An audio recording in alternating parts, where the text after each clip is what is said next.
rainwater which falls on a flat rectangular surface of length 6 meter and width 4 meter is transferred into cylindrical vessel of internal radius 20 centimeter. What will be the height of water in cylindrical vessel if rainfall is 1 centimeter? Give your answer to nearest integer. यहाँ question में हमें flat rectangular surface की dimensions दी हुई है 6 metre 4 metre और जो rain fall हो जाएगी ये 1 सेंटीमीटर, यही इसकी हाइट हो जाएगी। तो यहाँ पे लेंथ मीटर में है तो उसको हमने सेंटीमीटर में चेंज कर लिया और ब्रेड्थ को भी हमने सेंटीमीटर में चेंज कर लिया, क्योंकि बाकी यूनिट्स भी सेंटीमीटर में है। और यहाँ पे what will be the height of water in cylindrical vessel, यहाँ में हाइट को फाइंड करना है तो उसको हमने एक सेंटीमीटर ले लिया। अब अगर हम जो रेक्टेंगुलर सरफेस की वॉल्यूम है उसकी वॉल्यूम को सिलेंड्रिकल वेसल की वॉल्यूम से इक्वेट कर देंगे तो हम इसकी वेसल की हाइट निकाल पाएंगे। तो इसको हम देखते हैं कैसे करेंगे। Volume of flat rectangular surface की वॉल्यूम कैसे हम फाइंड करेंगे। जो हमारी लेंथ आई है 600 के क्वेश्चन में ही हमें दिया हुआ है, 6 मीटर दिया था उसको हमने सेंटीमीटर में चेंज कर लिया है। ब्रेड्थ है 400 और हाइट जो हो जाएगी, रेनफॉल जो हुआ है 1 सेंटीमीटर, यही इसकी हाइट हो जाएगी। तो यहाँ हम 1 लिख लेंगे। ये volume of flat rectangular surface हो गई। और वॉल्यूम ऑफ सिलेंड्रिकल वेसल पाई लिखेंगे r²। तो r यहाँ पे हमें रेडियस 20 सेंटीमीटर दिया हुआ है तो ये 20 इंटू 20 हो जाएगा पाई r²h। h की वैल्यू हमें पता नहीं है जिसको हमने x कंसीडर किया हुआ है। तो ये 20 इंटू 20 400 हो गया, तो ये यहाँ कैंसिल हो गया और x की वैल्यू हो जाएगी 600 बाय पाई। और क्वेश्चन में हमें पाई की वैल्यू 3.14 लेना है, क्योंकि क्वेश्चन में ये हमें यहाँ पे दिया हुआ है take pi is equal to 3.14, तो हमने 3.14 ले लिया। इसको कर देते हैं और 2 1 2 2 1 2 2 5 10 2 7 14 2 3 तो ये x is equal to 30,000 by 157 आ जाता है। और अगर जब हम इसको डिवाइड करते हैं तो ये 191.08 में आ जाएगा। लेकिन चूंकि हमें यहाँ आंसर नियरेस्ट इंटीजर में देना है, क्वेश्चन में दिया हुआ है कि आंसर में नियरेस्ट इंटीजर में देना है, तो हम 191 ही रखेंगे। तो ये हाइट हो गई 191 cm। Therefore, height of the cylindrical vessel is equal to 191 centimeter. Question number 11th. Curved surface area of cylindrical reservoir 12 meter deep is plastered from inside with concrete mixture at rate of ₹15 per meter square. If the total payment made is 5,652, then find the capacity of this reservoir in liters. Use pi is equal to 3.14. तो यहाँ पे एक cylindrical reservoir है और वो 12 metre deep है, means उसकी height जो होगी या गहराई, मतलब h जो है वो यहाँ पे डीप को शो कर रहा है। या तो आप हाइट भी ले सकते हो या डीप कितना डीप है उसके लिए भी यूज होता है। तो ये प्लास्टर किया गया है अंदर से inside with concrete mixture, concrete के मिक्सचर से किया गया है। और रेट क्या है उसकी ₹15 पर मीटर स्क्वायर। और अगर टोटल पेमेंट ये इतना हुआ है, then find the capacity of reservoir in litre. तो हमें इसकी वॉल्यूम निकालनी है।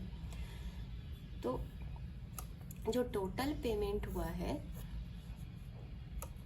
उसको अगर हम उसके लिए अगर हम कर्व्ड सरफेस एरिया में रेट को मल्टीप्लाई कर दें तो टोटल पेमेंट हमें आ जाएगी। ठीक है, तो टोटल पेमेंट क्वेश्चन में हमें दिया हुआ है, रेट दिया हुआ है, लेकिन कर्व्ड सरफेस एरिया नहीं है। तो इसके हेल्प से हम इस और रेडियस भी हमें नहीं पता है, ठीक है। और ये डीप है 12 मीटर, ये तो हमें पता है, एच की वैल्यू पता है, लेकिन आर की वैल्यू हमें नहीं पता है। तो अगर हम इस एक्सप्रेशन का यूज़ करें तो हम रेडियस की वैल्यू फाइंड कर सकते हैं। तो curved surface area of cylinder कितना होता है, 2πRh होता है। और वॉल्यूम चाहिए हमें यहाँ, तो वॉल्यूम कितनी होती है, πr² होती है। तो वॉल्यूम के लिए हमें रेडियस चाहिए होगा, तो इसलिए हम पहले इस रिलेशन का यूज़ करके रेडियस पहले फाइंड करेंगे, फिर हम वॉल्यूम फाइंड करेंगे। तो कर्व्ड सरफेस एरिया के लिए हम यहाँ 2πRh लिखेंगे। रेट क्या है, ₹15 पर मीटर स्क्वायर, तो 15 लिखेंगे। टोटल पेमेंट कितनी की गई है, 5652 की गई है। तो यहाँ पे हम 2 × 3.14 लिख देंगे, क्योंकि पाई की वैल्यू क्वेश्चन में हमें 3.14 यूज़ करने के लिए कहा गया है। h है यहाँ पे 12, r × 15 = 5652। Therefore, r = 5652 by 2 × 3.14 × 12 × 15। तो अगर हम इसको 2 से डिवाइड करेंगे तो 1884 आ जाएगा। और यहाँ पर 3 5 × 15, 9 ×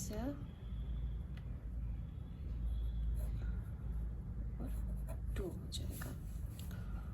और अगर हम इसको 3 4 और ये 314 हो जाएगा। न्यूमरेटर में हमारा 314, इसको हम एक बार यहाँ पे क्लियरली लिख लेते हैं। तो न्यूमरेटर में 314 आ गया, डिनोमिनेटर में 3.14 × 4 × 5 है। फिर डेसिमल हटा के यहाँ 100 कर लेते हैं और ये दोनों को कैंसिल कर देते हैं। तो 100/20, 25 × 100। तो r = हमारी आ गई 5 सेंटीमीटर, सॉरी 5 मीटर है। r = 5 मीटर है। अब हमारे पास अब रेडियस आ गया है। तो अब वॉल्यूम फाइंड करने के लिए हमारे पास रेडियस नहीं था, तो अब रेडियस आ गया तो हम इजीली वॉल्यूम फाइंड कर सकते हैं। और h की वैल्यू तो हमें दी हुई है।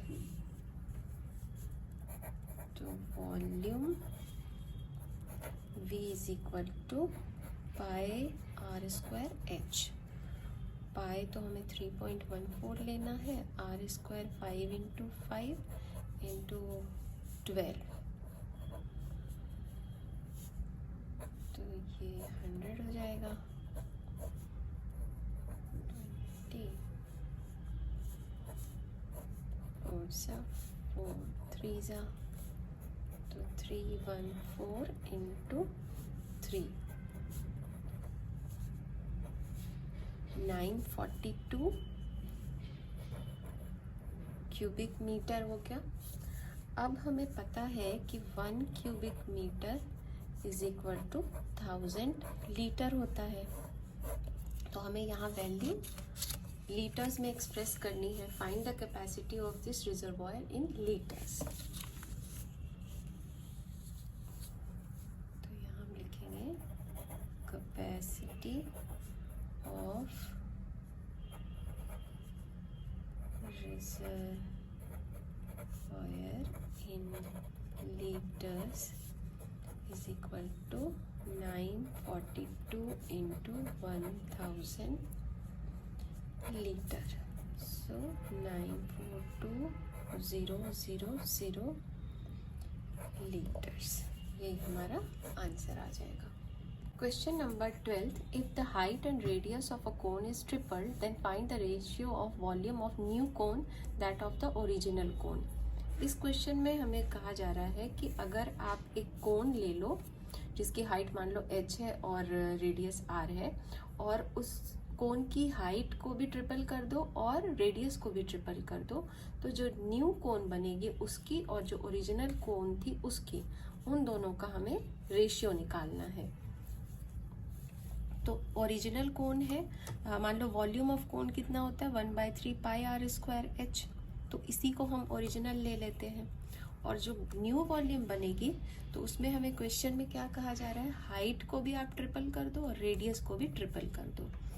तो 1/3 पाई, अगर रेडियस को हम 3 टाइम्स करेंगे तो 3r पर होल स्क्वायर कर देंगे, मतलब रेडियस हमने 3r कर दिया और r स्क्वायर होता है तो वो तो हो ही गया यहाँ पे होल स्क्वायर, और हाइट भी हमें 3 टाइम्स लेनी है तो 3h कर देंगे। अब हमें इन दोनों के बीच का रेशियो निकालना है। तो ratio of volume of new cone and that of original cone is equal to क्या हो जाएगा हमारा 1/3, जो न्यू कोन बना है उसकी क्या है pi 3r whole square 3h by 1/3, original वाली जो है पाई r स्क्वायर h। तो यहाँ पे आप 1/3 पाई इसको और इसको, इन दोनों को कैंसिल कर सकते हैं, इज इक्वल टू हमें क्या मिलेगा ऊपर 3 × 3 × r square × 3 × h by r square h। तो ये r स्क्वायर, ये वाला r स्क्वायर और ये h और ये h कैंसिल हो जाएगा। तो न्यूमरेटर में हमारे पास 27 आ गई और डिनोमिनेटर में हमारे पास 1 आ गई। तो रेशियो क्या हो गया 27:1। तो ये जो हमसे क्वेश्चन में पूछा जा रहा था रेशियो ऑफ वॉल्यूम, तो ये जो न्यू कोन और ओरिजिनल कोन के बीच का वो 27:1 आया। A cone is surmounted on a hemisphere as shown in adjoining figure. The radius of the solid formed is 6 cm and its height is 21 cm. एक कोन को एक हेमिस्फेयर के ऊपर प्लेस किया गया है, तो इससे क्या हुआ, एक नया सॉलिड फॉर्म हुआ है जो इस शेप का है और इसकी 6 सेंटीमीटर रेडियस है। ये रेडियस कॉमन हो जाएगा, कोन की भी हो जाएगी यही रेडियस और हेमिस्फेयर की भी यही हो जाएगी, और टोटल हाइट हमें यहाँ से यहाँ तक की दी हुई है 21 सेंटीमीटर। इसको आप यहाँ भी देख सकते हैं, ये जो टोटल हाइट बनी है न्यू सॉलिड की वो 21 सेंटीमीटर, रेडियस कॉमन है। तो यहाँ हमें curved surface area of solid, ये जो नई सॉलिड बनी है इसकी पूरे की कर्व्ड सरफेस एरिया निकालनी है, और वॉल्यूम ऑफ द सॉलिड, और इस पूरे सॉलिड की वॉल्यूम भी निकालनी है। इस पूरे सॉलिड की हाइट 21 सेंटीमीटर है, और आप ये देखो कि यहाँ से यहाँ तक की हाइट 21 सेंटीमीटर है और यहाँ से यहाँ तक ये रेडियस है हेमिस्फेयर का। तो अगर हम 21 सेंटीमीटर में से ये वाली वैल्यू को सब्ट्रैक्ट कर दें तो हमको हाइट ऑफ द कोन मिल जाएगा, मतलब 21 माइनस ये 6 कर दें तो इज इक्वल टू 15 हो जाएगा, 15 सेंटीमीटर। तो हाइट जो है इस कोन की 15 सेंटीमीटर आ जाएगी।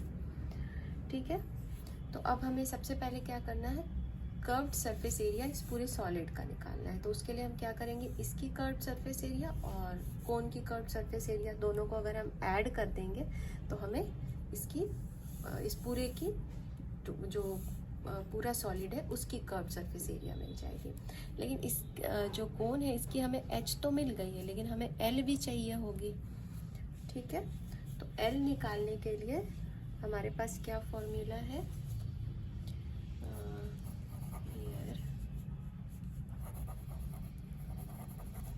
Height of the cone is equal to 15 centimetre, h जो है 15 centimetre, therefore L is equal to root under h square plus r square. h की वैल्यू यहाँ पे कितनी है 15 स्क्वायर प्लस r की वैल्यू है 6 स्क्वायर। 15 की 225 हो जाएगी और 6 की 36 हो जाएगी। और जब हम इन दोनों को ऐड करेंगे तो हमारी वैल्यू आ जाएगी 261। और जब हम इसको सॉल्व करेंगे तो इसकी वैल्यू आ जाएगी 16.15 सेंटीमीटर। अब हमें इसमें L की वैल्यू मिल गई है, तो अब हम कर्व सरफेस एरिया निकालते हैं। Curve surface area of hemisphere हो जाएगा 2 पाई r स्क्वायर और कोण की हो जाएगी पाई r l। तो यहाँ पाई r कॉमन ले सकते हैं तो 2r प्लस l हो जाएगी। तो पाई r इंटू 2 और r की वैल्यू है हमारी 6 प्लस l हमारा यहाँ पे 16.15 आया है इज इक्वल टू 22/7 इंटू 6 10.50।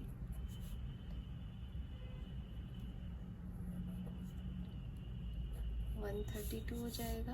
ये 22 को 6 से मल्टीप्लाई करेंगे बाय 7 और ये हो जाएगा 28.05। अब हम जब इसको सॉल्व करेंगे तो इसकी वैल्यू आ जाएगी 530.82 जो कि करीब करीब 531 के है, मतलब अप्रॉक्सीमेटली इक्वल 531 सेंटीमीटर स्क्वायर हो जाएगा ये curve surface area of solid. तो ये जो फर्स्ट पार्ट है इस क्वेश्चन का curve surface area of solid ये हमने यहाँ पे निकाला। अब सेकेंड पार्ट है, इसमें वॉल्यूम ऑफ द सॉलिड हमें निकालना है। तो volume of the solid volume of solid is equal to, volume के लिए भी हम दोनों पार्ट का वॉल्यूम लेंगे, हेमिस्फेयर की भी वॉल्यूम लेंगे और कोण की भी वॉल्यूम लेंगे। तो कोण की वॉल्यूम आ जाएगी 1/3 पाई r स्क्वायर h और जो हेमिस्फेयर है उसकी आ जाएगी 2/3 पाई r क्यूब।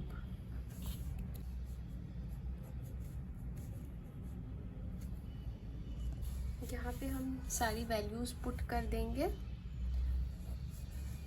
पाई की आर की, ये हमने सारी वैल्यूज पुट कर दी है। 3 2 6 और ये हो जाएगा 22 इंटू 12/7 और ये 6 2 12, 12 प्लस 15 27 और ये 22 इंटू 12 264/7 इंटू 27 और जब आप इसको सॉल्व करोगे तो ये वैल्यू आ जाएगी हमारी 1018.29 सेंटीमीटर क्यूबिक। ये वॉल्यूम है। तो इस तरह से इस क्वेश्चन के दोनों पार्ट हो गए, वॉल्यूम भी आ गई और इसकी कर्व्ड सरफेस एरिया भी आ गई। Question number 14, a cuboidal gourd block of dimension 9 cm by 11 cm by 12 cm is melted and recasted into spherical balls of radius 3 mm. Find the number of spherical balls formed. तो इस question में हमें cubicle gourd block की dimension दे दी गई है और ये बताया गया है कि उस ब्लॉक को मेल्ट करके उससे हमें स्फेरिकल बॉल बनाए हैं, spherical ball of radius 3 mm बनाए गए हैं। तो इसको मेल्ट करके जो ये बॉल्स बनाए गए हैं तो कितने सारे बॉल्स बने हैं इस ब्लॉक से। तो उसके लिए हमें क्या करना होगा, सबसे पहले तो ये mm में है, ये सेंटीमीटर में है, तो इसको हम सेंटीमीटर में चेंज कर लेते हैं। तो आपको पता है 10 millimetre is equal to 1 centimetre, तो 1 मिलीमीटर इज इक्वल टू कितना हो जाएगा 1/10 cm। और यहाँ ये 3 mm का है, 3 mm is equal to 3/10 cm हो जाएगा। तो नंबर ऑफ स्फेरिकल बॉल्स चाहिए हमें, तो उसमें हम ये पूरे जो क्यूबिकल ब्लॉक है उसकी वॉल्यूम को एक स्फेरिकल बॉल की वॉल्यूम से डिवाइड कर देंगे, तो हमें नंबर ऑफ स्फेरिकल बॉल्स मिल जाएंगे।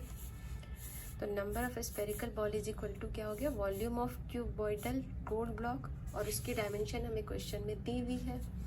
और स्फेरिकल बॉल के लिए तो सिर्फ हमें उसका रेडियस चाहिए था, वो भी हमने यहाँ फाइंड आउट कर लिया है। तो वॉल्यूम क्या हो जाती है क्यूब की, L into B into H हो जाती है। तो यहाँ पे हमें क्या क्या वैल्यू दी हुई है, 9 into 11 into 12, sorry 9 into 11 into 12 by volume of 1 spherical ball. तो एक स्फेरिकल बॉल की वॉल्यूम कैसे निकलेगी, 4/3 पाई आर क्यूब होती है किसी भी स्फेयर की वॉल्यूम। तो यहाँ पे हम 4/3 लिख लेंगे इंटू पाई और आर क्यूब, तो आर यहाँ पे हमारी 3/10, तो 3/10 into 3/10 into 3/10 is equal two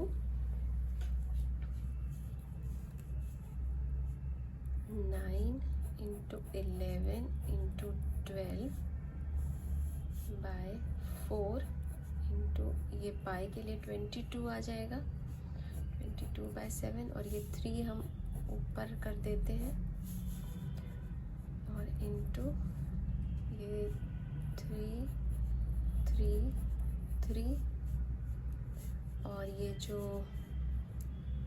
zeros हैं ये भी ऊपर चले जाएंगे, तो 1000 यहाँ आ जाएगा। अब हम यहाँ चेक करते हैं क्या क्या कैंसिल हो सकता है। तो ये 9 और 3 3 ज़ा 9, तो ये 9 हो गया, ये 3 इस 3 से कैंसिल हो गया, ये 4 3 ज़ा 12 हो गया। इसको हम फिर से लिख लेते हैं, 11 इंटू 3 इंटू 1000 बाई 22 इंटू 7, 11 2 जा 22, और ये 2 5 से 10, तो ये 500, 1500 इंटू 7 इज इक्वल टू 15 7 जा 105, और ये 0 0 आ गया।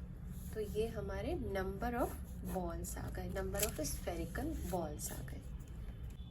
Question number 15, Monica has a piece of canvas whose area is 552 meter square. She uses it to make a conical tent with a base radius of 7 meter. Assuming that all the stitching margins and the wastage incurred while cutting amounts to approximately 2 meter square. Find the volume of tent that can be made with it. इस question में बताया गया है कि मोनिका के पास एक piece of canvas है जिसकी एरिया 552 मीटर स्क्वायर है, मतलब वो एक रेक्टेंगुलर पीस में हो सकती है कैनवास जिसकी एरिया 552 मीटर स्क्वायर होगी। मतलब ऐसे एज्यूम कर लो कि ये एक कैनवास है जिसकी एरिया हमको दी हुई है, ठीक है। She uses it to make a conical tent. उस कैनवास के हेल्प से मोनिका को एक कॉनिकल टेंट बनाना है जिसका बेस रेडियस 7 मीटर होगा। Assuming that all the stitching margins, अब ये अगर टेंट बनेगा इस पीस एक कैनवास पीस के हेल्प से, तो कुछ उसमें साइड से कटिंग होगी, कुछ मार्जिन स्टिचिंग मार्जिन्स जाएंगे, वेस्टेज होगा, तो उन कटिंग या मार्जिन्स को 2 मीटर स्क्वायर सब्ट्रैक्ट कर देना है, मतलब 2 मीटर स्क्वायर वेस्टेज में चला जाएगा। Find the volume of the tent that can be made with it. तो अब हमें उस टेंट की वॉल्यूम बतानी है जो इस कैनवास के हेल्प से बनेगा। तो सबसे पहले तो हम एरिया ऑफ कैनवास देख लेते हैं जो इस टेंट के लिए यूज होगा। तो 552 मीटर का कैनवास तो है, लेकिन उसमें क्या करना है, हमें 2 मीटर स्क्वायर माइनस कर देना है, जो कि ये वेस्टेज में चला जाएगा।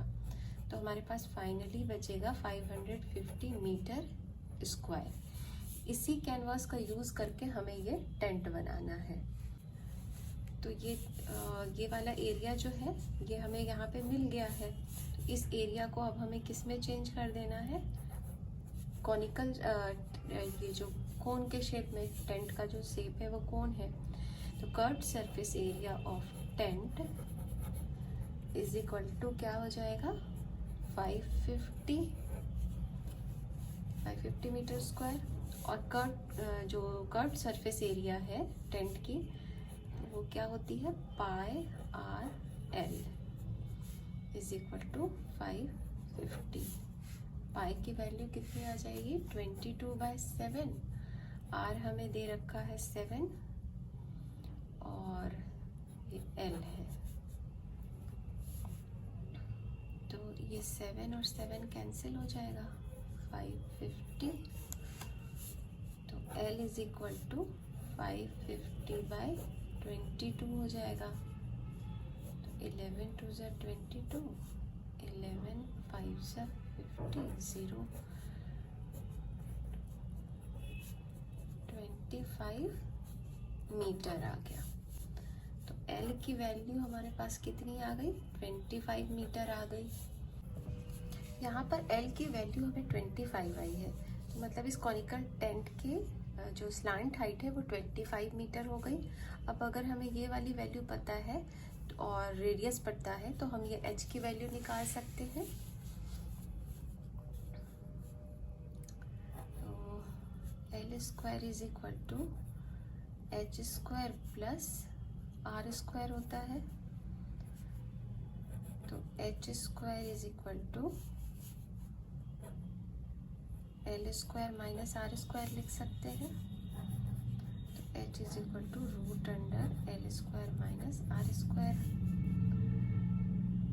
तो ये L की वैल्यू है यहाँ 25 माइनस R की वैल्यू है 7 टू द पावर 2।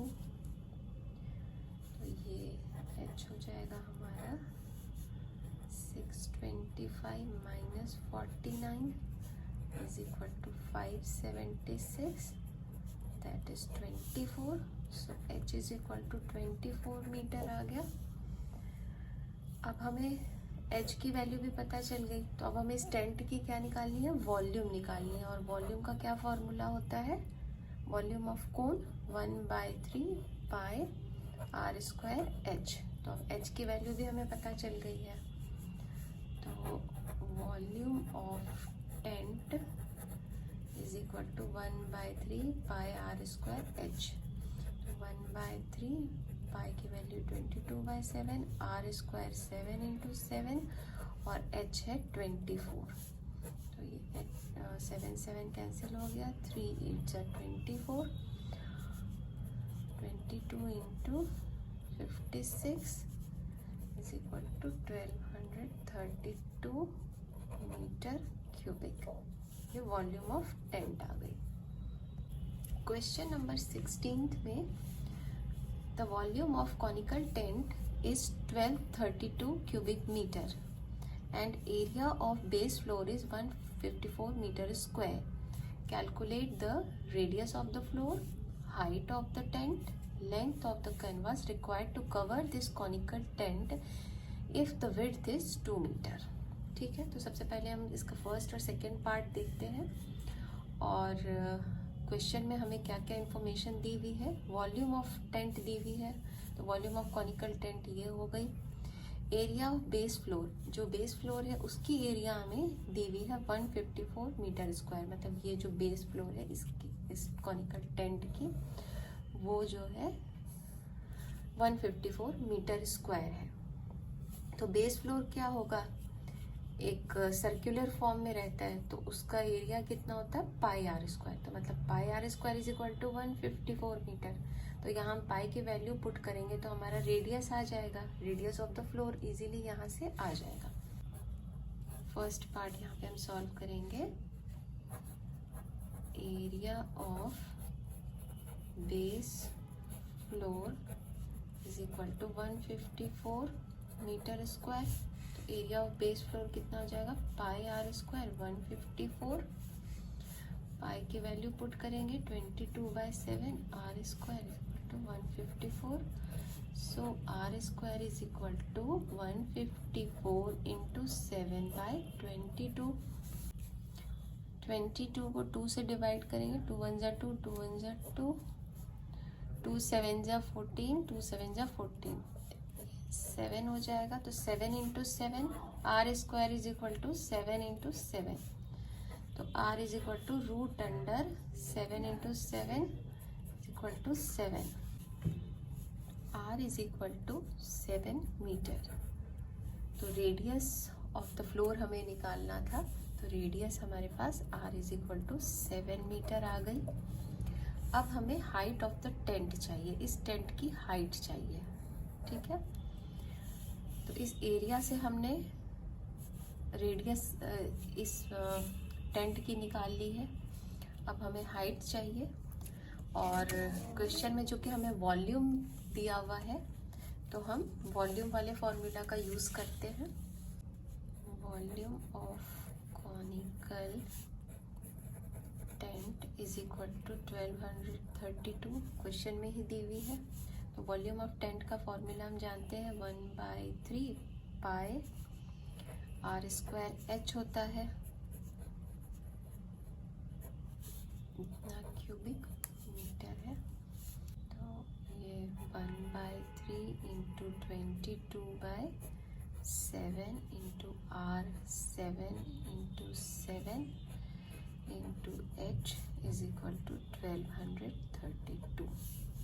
तो ये 7 और 7 कैंसिल हो जाएगा, तो हम H इज इक्वल टू लिख सकते हैं 1232 इंटू ये 3 न्यूमरेटर में चला जाएगा और 7 और 22 डिनोमिनेटर में आ जाएगा।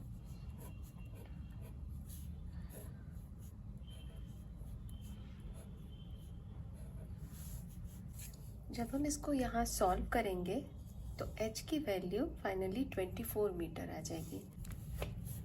इस क्वेश्चन का हमने क्वेश्चन नंबर 16 का फर्स्ट और सेकंड पार्ट निकाल लिया है। Radius of floor r is equal to 7 meter और height of the tent h जो है ये 24 मीटर आ गई है। अब थर्ड पार्ट में हमें length of canvas required to cover the conical tent, मतलब कैनवास की लेंथ चाहिए जिससे हम इस कॉनिकल टेंट को कवर कर सकते हैं। और कंडीशन ये है कि जो कैनवास हमें लेनी है उसकी विड्थ 2 मीटर होगी। तो इसके लिए हमने अभी तक क्या क्या निकाल लिया है, रेडियस निकाल लिया है और हाइट निकाल ली है। अब हमें एरिया चाहिए। तो एरिया जो होती है कॉनिकल शेप की, उसकी एरिया क्या होती है पाई आर एल होती है। तो आर तो हमारे पास है लेकिन एल की वैल्यू नहीं है, तो हम इसमें सबसे पहले एल की वैल्यू निकालेंगे, एल स्लांट हाइट की। तो L square is equal to R square plus H square होता है। तो आर है यहाँ हमारा 7 स्क्वायर प्लस एच है 24 स्क्वायर। तो L is equal to root under 7 7 जब 49 और 24 इंटू 24 हो जाएगा 576 और इनको हम ऐड करेंगे तो आ जाएगा 625। तो स्लैंट हाइट हो जाएगी 25 मीटर, ठीक है। तो अब हम इजीली एरिया निकाल सकते हैं। Curved surface area of canvas is equal to pi are L 22/7 into radius है 7 और एल की वैल्यू आई है 25। तो 7 7 कैंसिल हो जाएगा, 25 इंटू 22 हो जाएगा 550 मीटर स्क्वायर। तो अब हमारे पास ये एरिया आ गई है और विड्थ दी हुई है। क्वेश्चन में हमारे पास विड्थ दी हुई है 2 मीटर है, तो हम लेंथ इजीली निकाल सकते हैं। तो लेंथ इज इक्वल टू क्या हो जाएगा, length area bye width. Area जो है ये वाली curved surface area of canvas, यही वाली हमें लेनी है। तो एरिया हो जाएगी 550 बाय विड्थ है 2, तो कैंसिल होके हो जाएगा 275 मीटर। तो इसलिए लेंथ कितनी हो गई, लेंथ ऑफ कैनवास हो गई 275 मीटर।